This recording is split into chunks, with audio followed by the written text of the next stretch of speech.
for yielding me some time.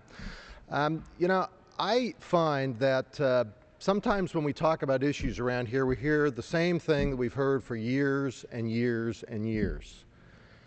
And sometimes that's a good thing, but sometimes it's also important to acknowledge that the world is changing.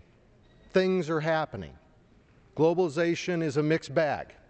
Globalization creates opportunities, but it also creates a lot of challenges. And as policymakers, what we need to do is we need to look for where we can best position this country to compete in that changing environment. Now, I rise in support of all three of these agreements because I'll tell you what's going on compared to years ago. The rest of the world's moving on.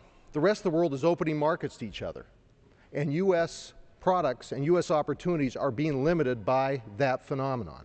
For example, in Colombia, 2008, the United States was responsible for 46% of all the goods coming into Colombia.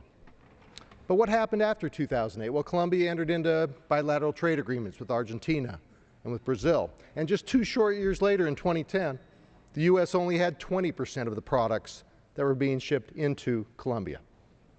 That's a pretty big drop. About 25% of all the materials coming into that country, the U.S. used to have that market, and then we lost it.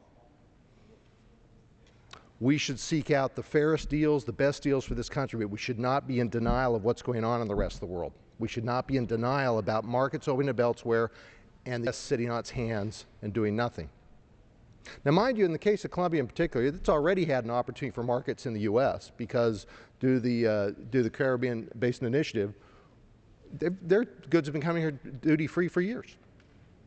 We have an opportunity now to level that playing field. And so I encourage my colleagues to recognize where we are in 2011 and the circumstances we're in and what other countries in the world are doing to respond to the opportunities presented by globalization and dealing with mitigating the problems. I encourage you to vote for all three of these trade agreements. I'll yield back my time. Its time has expired. The gentleman from Texas.